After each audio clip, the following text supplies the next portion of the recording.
This morning, Paul, from his first letter to Corinthians, talks to us about the servants of Christ. Who's he referring to? He's talking about our spiritual leaders, spiritual ministers, the clergy. It refers to the stewards of the mysteries of God. These are the mysteries of our faith. So our leaders, the clergy, we are called to defend the truths of the faith, protect them, and to teach them by both example and word. And also the mysteries of God refer to the sacraments themselves. And Paul tells us that these ministers, these servants, should be found to be trustworthy.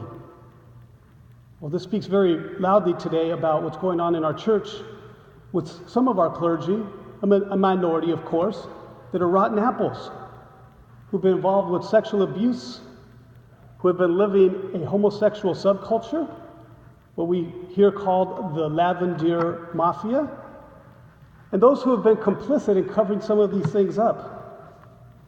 Paul tells us that Jesus tells us, through Paul, he says, he will bring to light what is hidden in darkness and will manifest the motives of our hearts. You see, you can run, but you can't hide. Jesus ultimately will judge them.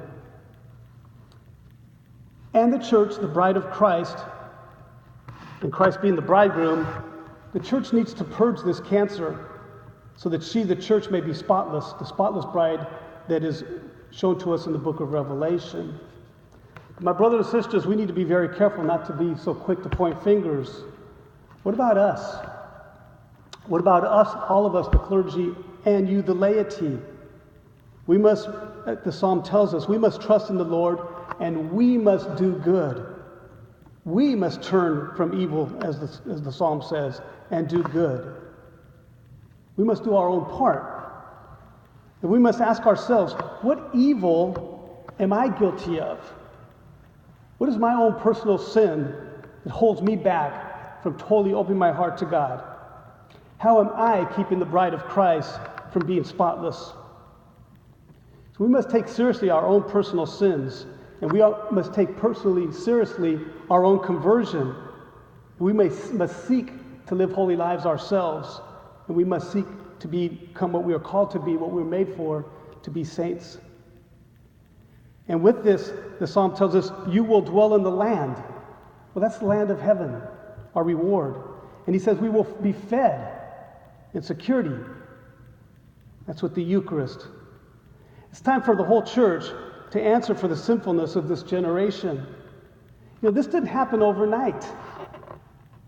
How is it that abortion on demand is the law of this country, the law of the land? How is it that now so many people, even Catholics, reject the church's teachings on birth control? How is it that supposed gay marriage is now the law of the land? How did that happen? We're all complicit. How is it that 40 to 50% of Catholics' marriages end in divorce? How are we different than the rest of our society? How did this happen? It's time for all of us, popes, the Pope, cardinals, bishops, priests, deacons, and the laity, to take seriously what it means to be the bride of Christ and to hate our own personal sins. We need to hate our own personal sins more than we hate our neighbor's sins. And we need to strive for sanctity. How do we do this? First, we follow Christ. And like Jesus said, when he would leave this earth, it would be time for increased fasting and prayer. Well, now is that time. Now is the time for reparation, time for increased prayer and fasting for the bride. Secondly, we need to follow the bridegroom Jesus and his example of self-denial, of true love, even loving our enemies. And when we fall, we need to turn to that mystery, which is the sacrament of reconciliation. And now, we need to be fed in the Eucharist, at the wedding banquet of the Eucharist. This is what will get us to heaven.